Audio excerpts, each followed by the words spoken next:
ఒక్కసారి పవన్ కళ్యాణ్ గారు మనం మాట్లాడదాం రండి అని అంటే తెలంగాణలో హైదరాబాద్ కూడా సరిపోదు, అంతమంది వెళ్తారు జన సైనికులు. అంటే ఆయన సినిమాలను రానియమంటారు, అంటే ఇక్కడికి రానియమంటారు. అక్కడ ఆంధ్రాలో ఏం జరిగిందో చూసారు కదా, ఆడపిల్లలుగా జెండాలు వేసుకొని మాకు అవమానాలు ఎదురవుతున్నా కూడా మేము అన్న కండువా కప్పుకొని అన్న మీద ధైర్యంతో అన్న ఉన్నారని మేము తెలంగాణలో తిరుగుతున్న కాలేజీలో ఆంధ్ర క్యాంపస్లే ఊరేసుకొని చచ్చిపోతున్నారు. ఏమైందో తెలియదు, పిల్లలు మా తెలంగాణ బిడ్డలే చచ్చిపోతున్నారు.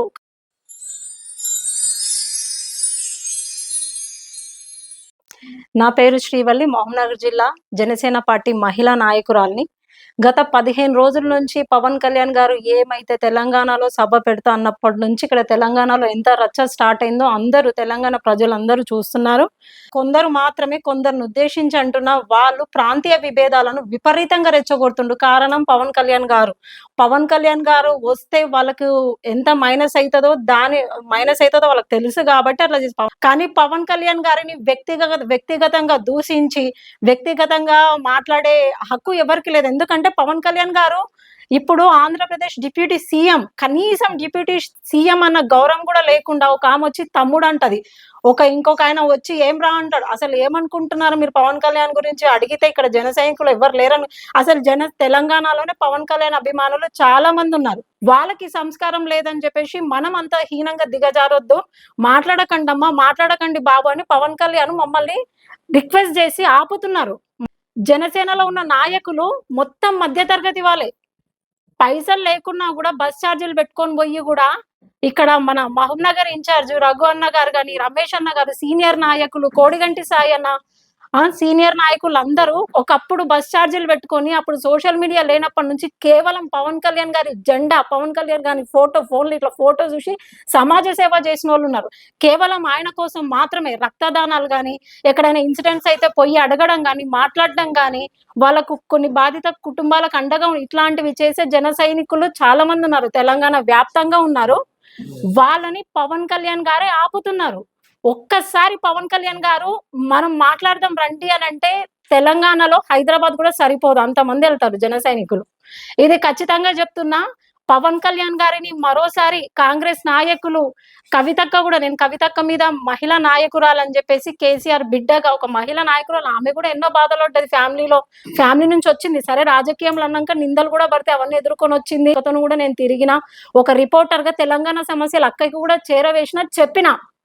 కానీ కవితక్క గారు నాకు గౌరవ మహిళా నాయకురాలుగా ఒక రెస్పెక్ట్ ఉంది. కానీ కవితక్క గారు కూడా పళ్ళు రాలగొడతాం, తెలంగాణ భూములన్నీ రిటర్న్ ఇచ్చేసేయండి అని అంటే, కవితక్క గారు పవన్ కళ్యాణ్ గారు ఎక్కడ కబ్జాలు చేసి అంటే ఆయన సినిమాలను రానియమంటారు, అంటే ఇక్కడికి రానియమంటారు. అక్కడ ఆంధ్రాలో ఏం జరిగిందో చూసారు కదా, ఆంధ్రాలో కనీసం నేను వెహికల్స్ రానివ్వట్లేదు, నన్ను ఇట్లా ఆపిండ్రు. సరే ఈయనే కూర్చుంటా అన్నప్పుడు ఒక రాత్రి ఆంధ్రప్రదేశ్ లో ఎన్ని మార్పులు వచ్చినాయి, గవర్నమెంటే పడిపోయే స్థాయికి ఒక నైట్ గవర్నమెంటే మారిపోయింది. అంత స్టేజ్ మీరు తెలంగాణలో మీరే తీసుకొస్తున్నారు. అనవసరంగా పవన్ కళ్యాణ్ గారిని రెచ్చగొట్టి మీరే గట్టిగా నిలబడేలా చేస్తున్నారు. అందుకు మీ అందరికీ కూడా నేను ఒక రకంగా థ్యాంక్స్ చెప్తున్నా. ఎందుకు థ్యాంక్స్ చెప్తున్నానంటే మా జన సైనికులకి కొన్ని అవమానాలు జరిగినాయి. పవన్ కళ్యాణ్ గారు ఇట్లా అది ఇది ఆయన అన్నే గెలవలేదు అది ఇది అన్నారు. ఇప్పుడు డిప్యూటీ సీఎం అయ్యి మాకు ఇంకా ధైర్యం వచ్చింది. ముందే మాకు డిప్యూటీ సీఎం కాకపోయినా కూడా మాకు ఆయన అంటే ఒక బలం, ఒక శక్తి ఉండే. కానీ అప్పుడు మేము ఎలక్షన్ లో తిరిగేటప్పుడు కూడా అక్కడ వార్డు మెంబర్ కాలే అని నవ్విన వాళ్ళు ఉన్నా కూడా మేము ఆడపిల్లలుగా జెండాలు వేసుకొని మాకు అవమానాలు ఎదురవుతున్నా కూడా మేము అన్న కండువా కప్పుకొని అన్న మీద ధైర్యంతో అన్న ఉన్నారని మేము తెలంగాణలో తిరుగుతున్నాం, మాట్లాడుతున్నామంటే ఆయన నిజాయితీ కోసమే. మేము తెలంగాణ బిడ్డలం కాదా, మా ఒంట్లో తెలంగాణ రక్తం లేదా? మా నాన్న కూడా సకల జనుల సమ్మెలో పాల్గొన్నారు. మా నాన్న కూడా ఒక ఉద్యమకారుడు, ఒక గవర్నమెంట్ ఎంప్లాయ్, ఉద్యమంలో ఆయన కూడా పాల్గొన్నాడు. మా దగ్గర తెలంగాణ రక్తం లేదా? మీకే ఉందా? అయినా కూడా మేము పవన్ కళ్యాణ్ గారి గురించి ఎందుకు మాట్లాడుతున్నాం? తెలంగాణ ప్రజలకి ఏదన్నా ఒకటి మంచి చేస్తారన్న ఉద్దేశం మాకుంది. క్లియర్ గా పవన్ కళ్యాణ్ గారు ఏం చెప్పారంటే, నేను బెదిరిస్తున్న వాళ్ళకు చెప్తున్నా అని వీడియోలో క్లియర్ గా ప్రెస్ మీట్ లో ప్రతి ఒక్కరికి తెలుసు. బెదిరిస్తున్న వాళ్ళకి చెప్తున్నా తెలంగాణ నీ అయ్య జాగిరి. ఇప్పుడు నన్ను ఎవరన్నా నేను బయట పోతా, నువ్వు ఇక్కడికి ఎందుకు వచ్చినావు అంటే నేను కూడా అంటా తెలంగాణ నీ అయ్య జాగిరా అంట. అంత మాత్రాన తెలంగాణ నాది, నేను అందరిని అవమానించినట్ట? ప్రజలను ఉద్దేశించి మనం మాట్లాడిందా? తెలంగాణ 4 కోట్ల ప్రజలకు చెప్తున్నా అని అనలేదు కదా. బెదిరిస్తున్న వారికి మరి ఆయనను వ్యక్తిగతంగా దూషిస్తారు, కొంతమందిని తీసుకొచ్చి తిట్టిపిస్తారు, చెప్పుతో కొట్టిపిస్తారు. ఏం చేసిండని? ఆడ శ్రీ చైతన్య కాలేజ్ లో పిల్లలు చచ్చిపోతున్నారు. ఆంధ్ర కాలేజ్ లో ఆంధ్ర క్యాంపస్లే ఉరేసుకొని చచ్చిపోతున్నారు. ఏమైందో తెలవదు. కేసులు అవ్వవేమవో. ఉద్యమకారులు, జర్నలిస్టులు అడగండి.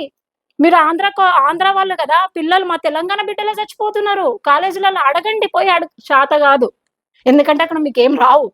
పవన్ కళ్యాణ్ గారు మంచి వ్యక్తి గదా! తిట్టే కొద్దీ పడతారు, భరిస్తారే జన సైనికులేముంది అంత మధ్య తరగతి వాళ్ళు మా గొంతొకటి చాలు మాకు. డబ్బు లేకపోయినా. అడుగడుగున ఎదుర్కొంటాం మేము. అడుగడుగున ప్రశ్నిస్తాం. కాకపోతే పవన్ కళ్యాణ్ గారి మీద గౌరవంతోనే ఏమి మీకన్నా ఎక్కువ బూతులొస్తాయి. మీకన్నా ఎక్కువ విమర్శించొట్టు ఒక్కొక్కరు చిట్టా తీస్తే మీ అంత దొంగలుండరు. కానీ చూసి మాట్లాడాలి. ఆయన ఏదన్నా చేస్తే ప్రూఫ్ చూయించండి. ఇట్లా చూయించండి. ఇది ప్రూఫు. ఇది చేసిండ్రని. ఏమి లేనే లేదు. ఇష్టం వచ్చినట్టు మైకులు పెట్టుకొని మాట్లాడతారు కెమెరా ముందు. ఎంతవరకు కరెక్ట్ అది? నా సీనియర్ నిన్న సీనియర్ జర్నలిస్టులు కూడా ప్రెస్ మీట్ పెట్టి అట్లా కాదు, ఇది సరైన పద్ధతి కాదు. ఒక నాయకుడని చూడకుండా ఏం మాట్లాడుతున్నారయ్యా మీరు?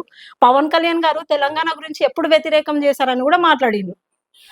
మాకు చాలా సంతోషం అనిపించింది. సీనియర్ జర్నలిస్టులొచ్చి అఫీషియల్‌గా ఇంత మాట్లాడినందుకు వాళ్ళకు ఈ సభాముఖంగా చాలా మహబూబ్‌నగర్ జిల్లా నియోజకవర్గం నుంచి చాలా ధన్యవాదాలు అన్న. మీరు మాట్లాడిర్రు పవన్ కళ్యాణ్ గారి తరఫున, జర్నలిస్ట్‌ల తరఫున మీరొచ్చి ఒక వాయిస్ మీద వినిపించిండ్రు. ప్రతి ఒక్క చోట అందరూ ఇట్లనే వాయిస్ వినిపించండి. మీరు కూర్చున్న దగ్గరనే పవన్ కళ్యాణ్ గురించి చేస్తున్నటువంటి రాజకీయాన్ని మీరు ఖండించండి ఖచ్చితంగా. తప్పు చేస్తే అందరూ అడగొచ్చు. కానీ తప్పు చేయని ఒక మనిషి మీద బురద జల్లడం అనేది కరెక్ట్ కాదు. కోడి చెరువు అని రగన్న పొద్దుగాల లేసి ఆ కోడి చెరువు ఎందుకన్నా కోడి చెరువు చుట్టూ తిరుగుతావు? ఛాలెంజ్ చేసిండు కదా! మీకే రాసిస్తా, తెలంగాణ గవర్నమెంట్‌కి రాసిస్తని పొద్దున్న లేసే పేపర్‌లు పట్టుకొని తిరుగుతావు. సమస్యలు మస్తున్నాయన్న. నిరుద్యోగులున్నారు, రైతులున్నారు, ఏడుస్తున్నారు తెలంగాణల. నీళ్లు, నిధులు, నియామకాల సమస్య ఇంకా ఉంది. దోచుకు తింటున్నందుకే ఇంకా ఉంది. ఉద్యమం అప్పుడు ఏమి లేని నాయకులు ఇప్పుడు కోటీశ్వరులైన్రు. ఉద్యమం అప్పుడు రూపాయి లేని నాయకులు, బైక్‌ల మీద తిరిగిన నాయకులు ఇప్పుడు కోటీశ్వరులైన్రు. ఇంకా చాలా సమస్యలున్నాయి. శ్రీ చైతన్య కాలేజ్‌లో మొన్న ఒక అబ్బాయి చనిపోయిండు. పోండి. ఆడికి ఒక పేపర్ పట్టుకొని మాట్లాడిపోండి. శ్రీ చైతన్య కాలేజ్‌లో అబ్బాయి చనిపోయిండు. ఇది ఆంధ్ర కాలేజ్. నా తెలంగాణ బిడ్డ చనిపోయిండని మాట్లాడండి. లేదాడ. రోషాలు ఆడ ఉండవు. ఈడ ఉంటాయి రోషాలు. ఎందుకంటే పవన్ కళ్యాణ్ గారంటే భయం.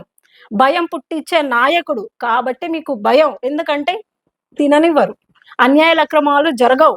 ఈ జన సైనికులు కూడా వాళ్ళు సమాజ సేవ చేస్తుంటారు. వాళ్ళు కూడా ఖండిస్తారు. మేమంటే కూడా భయం. అందుకని మాకు కూడా అవమానం జరిగినంత మాత్రాన మేమేం తగ్గేది లేదు. ఏం వెనకడుగేసేది లేదు. మా మామ్నార్ నియోజకవర్గం మన రగన్న గారి ఆధ్వర్యంలో జరిగిన ఈ ప్రెస్ మీట్‌లో మామ్నార్ నియోజకవర్గం తరఫున మన సీనియర్ నాయకులందరి తరఫున మేము దీన్ని ప్రతీదీ పవన్ కళ్యాణ్ గారి మీద మాట్లాడిన ప్రతిదీ మేము గుర్తుపెట్టుకుంటాము.